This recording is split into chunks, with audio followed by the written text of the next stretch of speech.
What's up, YouTube? Welcome back to the channel. I'm your host, Dustin Apple, hashtag Whiteriverrambo. You've seen me before. We've been doing this for a while, son. Why don't you stick around this time? Click that like and make sure you follow me, okay? This video is to introduce you to the Black Mamba Pro 6, the new flagship bow for 2026 from APA Archery. What do you want to know?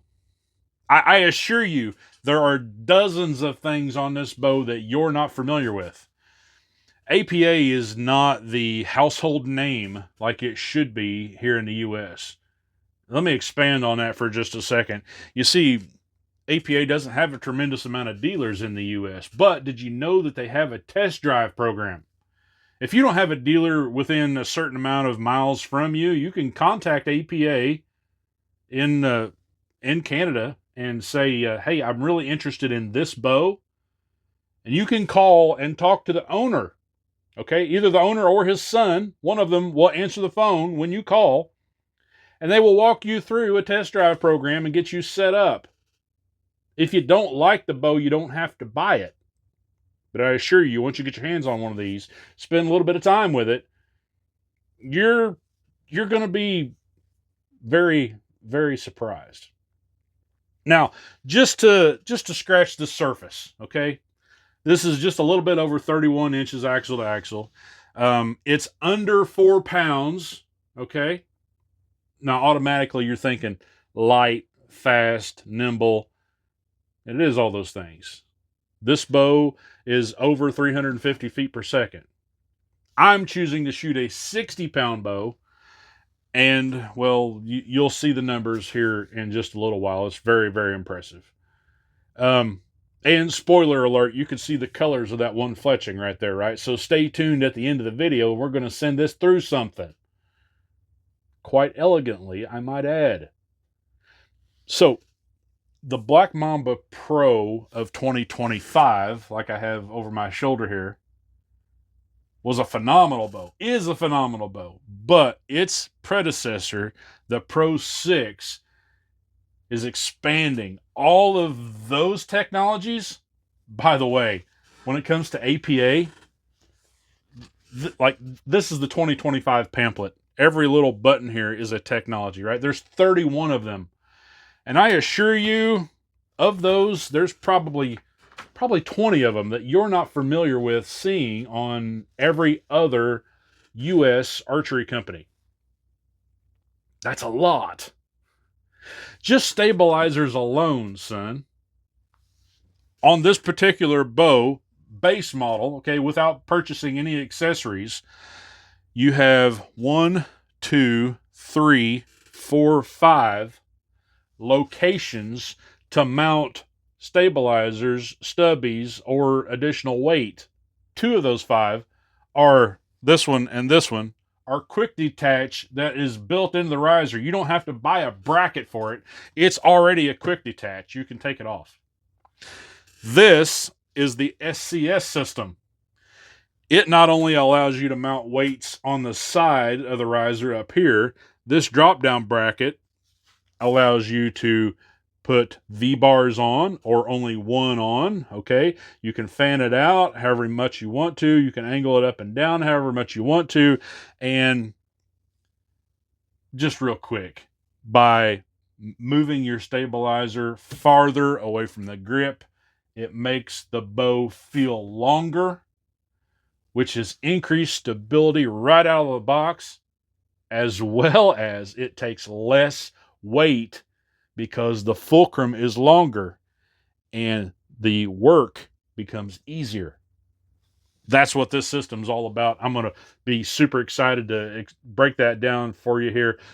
So before we start doing technologies, I thought I would just take a second to look at how I've been shooting these 2 bows. Okay, now both of these bows, I was shooting a airlock 4-arrow quiver from Tight Spot and some 500 grain arrows, as well as a phone mount from Painted Arrow Archery.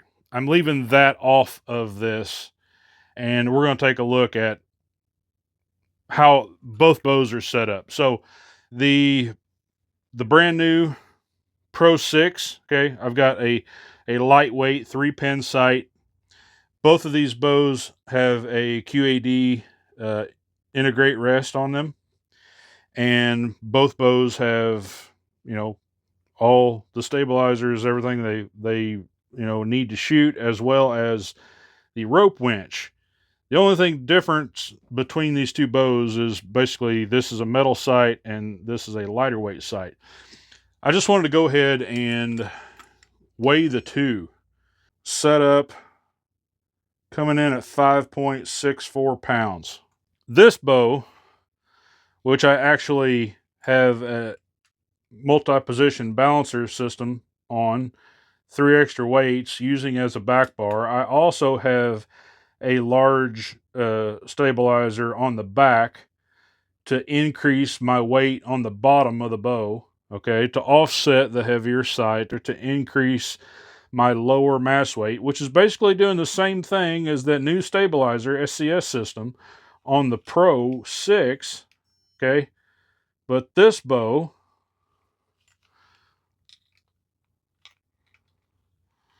once we weigh this bow, it hunts at 6.64 pounds. The difference is being able to go from having all of your mass weight here at the bottom of the riser, now moving mass weight down here, it requires less mass weight to get the same stabilization. Now, obviously, I can't express bow stabilization through a video. You just have to take my word for it. I'm shooting this one just as solid and as tight a groups as I'm shooting this one, with a completely different stabilizer system. Stay tuned for the entire video. Once again, we're gonna go hunting here at the end of the video. Let's break down a lot of these just one right after another. We're gonna blaze through them. There are a lot of technologies on this bow, and I want to introduce you to as many of them as possible right now. Let's get started. So the original SCS system, you can see I got weights on that side, but it's just a 1/4 20 hole all the way through the riser, and you could put disc weights on either side, right? Going up, we have a integrated rope winch that just comes through the riser. I put a little clasp on mine. You don't have to, but you just loosen this up. You got 30 foot of cord, and to make sure that your bow pulls up and down the tree vertically, there's actually an eyelet up here. That way you can just thread that through, and then that way your fletchings are pointed downhill as you're pulling them up through limbs and stuff. Pretty handy, okay? Once again, just like everything on APA bows, there is no afterthought, right? This is put in there on purpose. A lot of the APA bows have a quick detached sling mount, okay? Just like on your AR, the push pin style QD sling mount, okay? That's what that hole's for. Down here you have two different two-piece quiver options, the bolt version and the triangle version, okay? Top and bottom. Down in this area is what I like to call the toolbox. You have a knife sharpener. You have a broadhead wrench. You have a knock tuning wrench.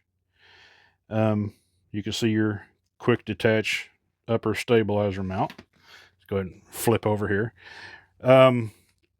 This bar, this stainless bar, which is held in by this knob, is actually an indexing tool.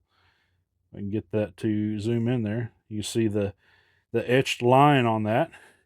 And what that's for is you put that right in here, okay? That hash mark will line up right over top of your arrow shaft, and you know where center shot is. That's what that's for. As well as that bar is also for locking out your cam. You can actually squeeze the bow, okay, and put your pin through there and be able to take cables off and help serve a peep or what have you. Now, the cam system on this actually has tuning built into it. Okay, you can see where my paper tune was on this. Okay, this is a yoke system. Make sure that you have the proper cam lean and proper tuning. Now, when it comes to cam timing, your timing system is right here. This is a micro tune system. This is your lock, and then this is your rotation. And basically what it does, it is a slave, okay? It takes those two and it will slave it this way or that, and it will take up just a little bit of slack on this back cable.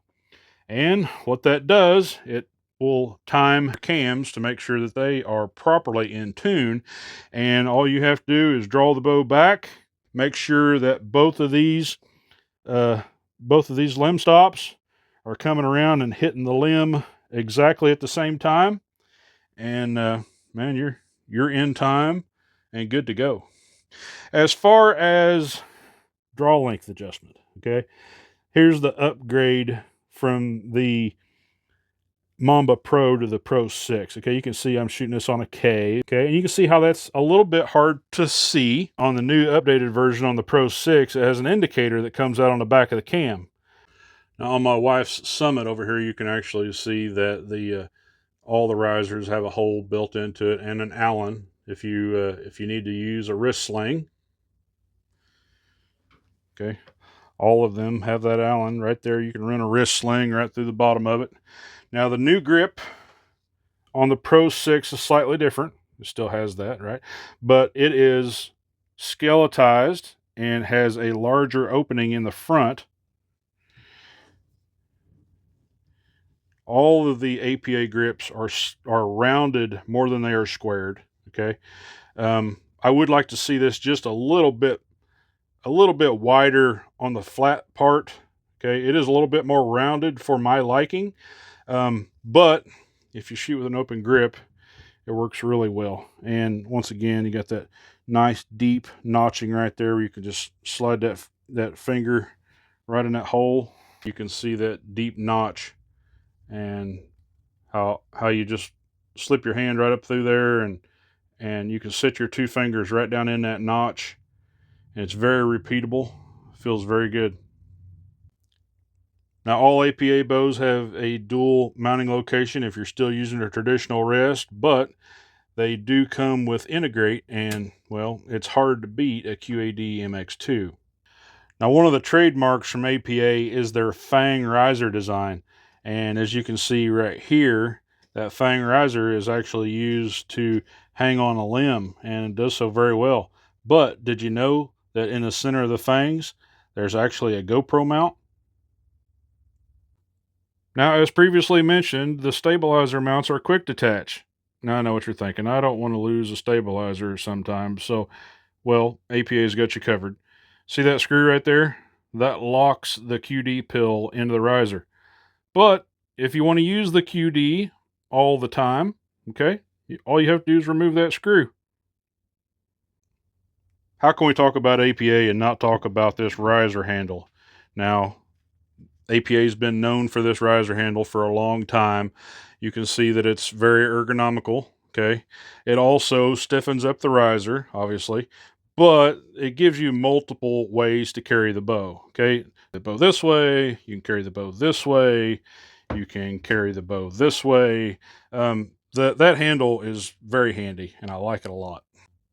When it comes to sights, just like this black gold dovetail, this riser was actually intended for that. You can see the cutouts and the slot, okay, to be able to bring everything more in line with a riser. But there are still multiple options if you want to use a traditional sight. I'm hunting in southern Indiana. My farthest shots are going to be 30 to 40 yards. I don't need a driver sight. And, well, I actually prefer not to use one. So I still have these locations back here and up front, as well as some of these others if I choose to shim. One thing I will say, this entire bow is very narrow. And, well, that does pose a few issues when trying to line up things like the quiver. Now, using a tight spot, the problem with a tight spot is it wants to sit so close to the riser, because most risers nowadays are honestly another inch wider than this one. See how wide your thumb is, right? That's all the wider this riser is, and I don't have big hands. So you want to get your quiver to where it's, you know, missing that top limb by a 1/4 inch or so. And then on this airlock, okay, you can see how much space I got there between everything. Everything clears just fine, but I did have to shim it to get it out there. What are we talking about though? Like, go get your bow right now and lay it down and put the quiver on it. I'm at 3.5 inches with the quiver on. That's insane. Let's put this in perspective. Now, this prime inline is from what, 2020, 2021, something like that. This bow is 3 3/8 of an inch without a quiver.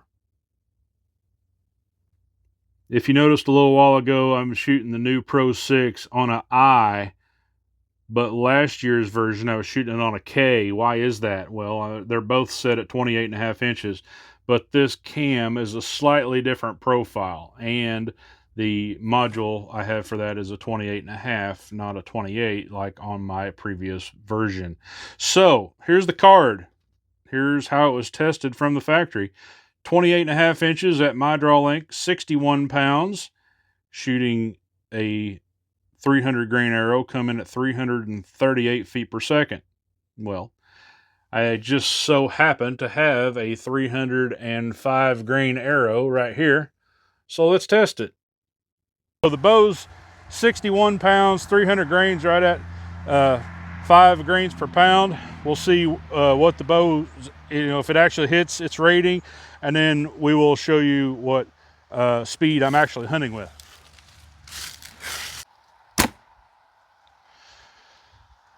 Okay, 320 feet per second is what that says.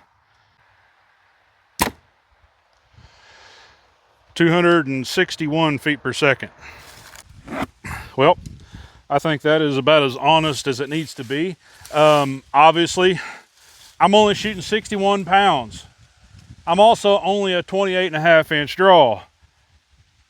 A 3D arrow flying 320 feet per second is unheard of at my draw length.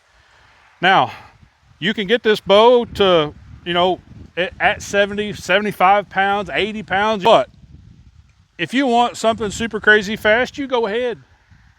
I believe archery should be elegant, and for me, that 60, 65 pound range is absolutely beautiful to me. I can take this bow, shoot it all summer long at 320 feet per second, but when it comes to putting it through a big bone whitetail, I want high energy, high impact, high velocity, and high structural integrity from my gear. So, without further ado, let's go send one of these through an animal. Well, we made it to the tree. Did a little grunting just now. I could just now see the ground. And over there towards the road, I hear steps. I don't know what that means. Stay tuned.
looking at my cameras and watching, like I zoom in and watching the slow-mo.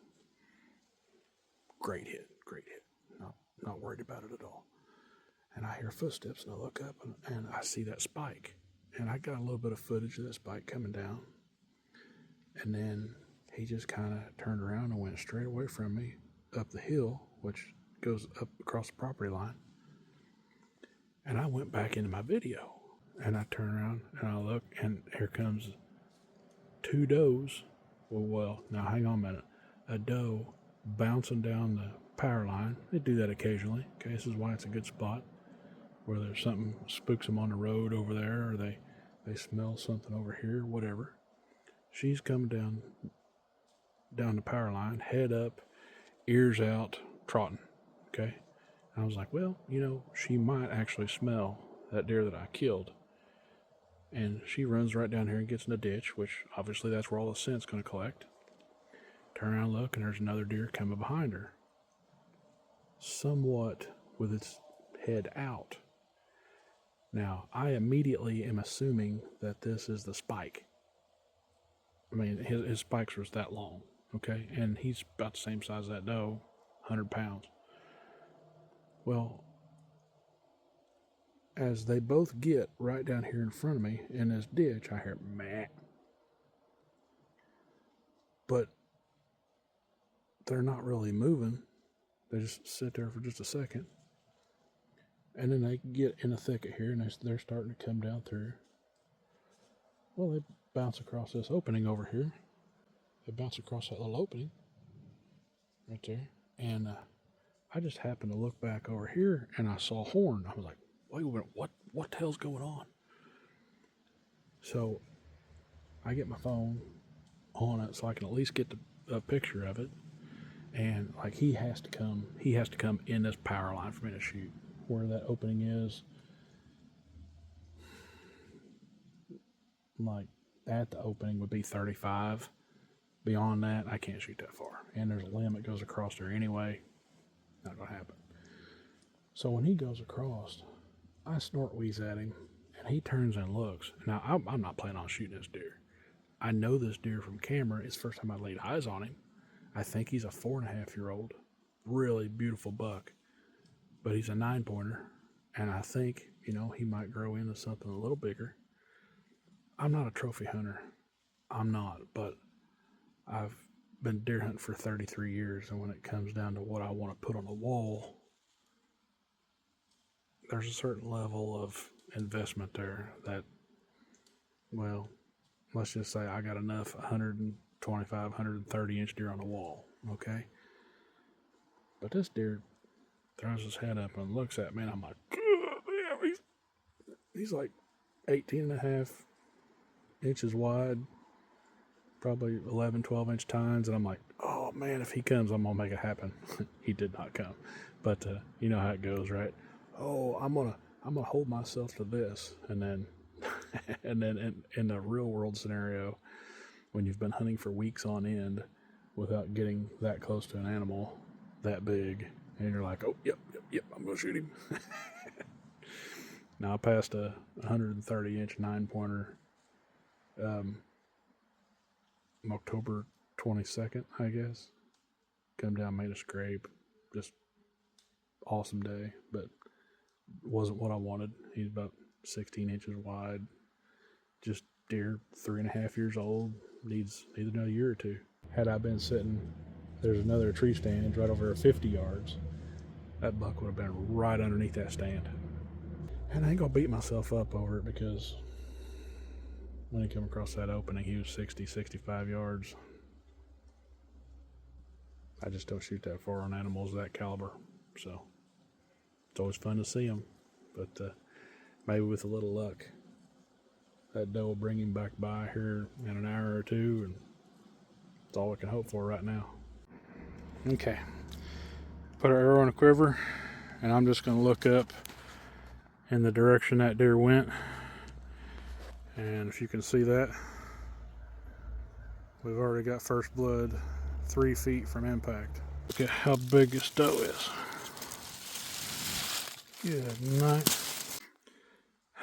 So a mature doe. Okay, I thought when she come down there that I saw the full donkey ear effect. Okay, but I second guessed myself seeing a lone deer by herself.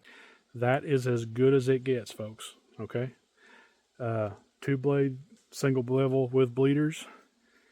As long as you got good shot placement, you're going to have good blood no matter what broadhead you shoot. That's what it's all about. Clean, quick, ethical kills, and short, beautiful blood trails.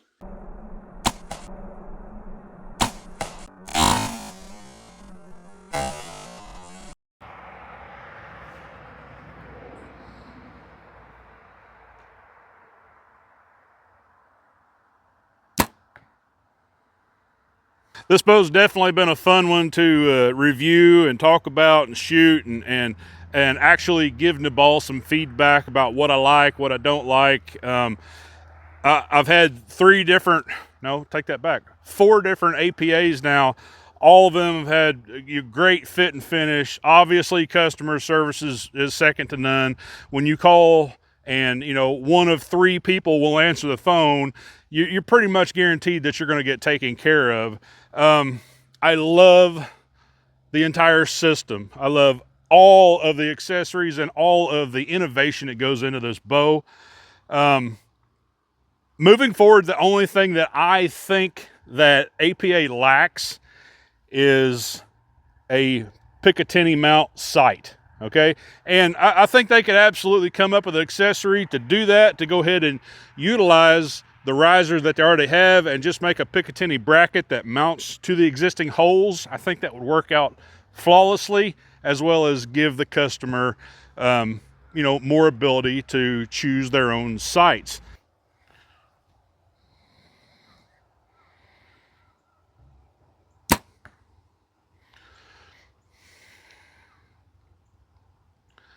Just hold that bow there all day. Guys, I appreciate all of you watching, subscribing, hanging out, leaving a comment. Let me know what you think about this system, okay? Immediately, I was like, wow, that's kind of cool. That's kind of different. And then I started playing with it, and I kind of realized that we've been doing stabilizers wrong for a long time. They've always been an afterthought, okay? Yeah, I need more weight back there. Well, I'll make a bracket. Okay, you make a bracket. I'll make a stabilizer bar, and that person can add more weights on back here. And you end up with this funky looking elbow thing that's hanging off the riser in 3 different... It's always an afterthought. This is a system that is part of this bow, okay? It just works. Now, I've, like I said, had the bow for 10, 11 days now. I've been beating it in and out of the truck. I don't know how many hours I have on stand. I've hunted out of a saddle, I've hunted out of a ladder, I've hunted out of a ground blind, and I've not once banged this thing or knocked it off. And, well, as you can see, the whole design is to be able to run this thing very, very close to the limb. Okay? And, well, not only that, I only have 1 short stabilizer on here. That's all I require. However, you could put another one on this side, run a V-bar. You could put another one out the front and make this bottom a tripod, okay? And as I think about turkey season coming up in the spring, I absolutely am going to do that, okay? But I'm very excited about this bow. I am thankful I was able to bring it to you.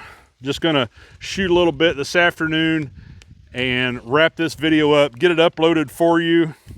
Do me a favor while you're on your way out, check the description for the links, okay?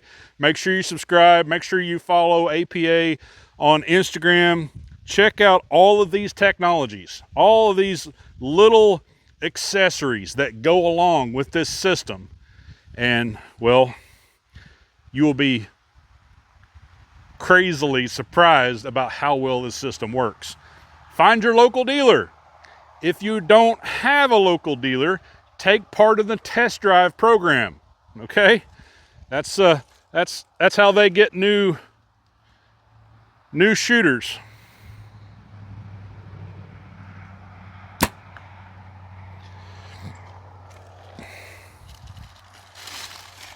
Welcome to the APA family. My name is Dustin Apple, hashtag Whiteriverrambo. I'll see y'all on the next one.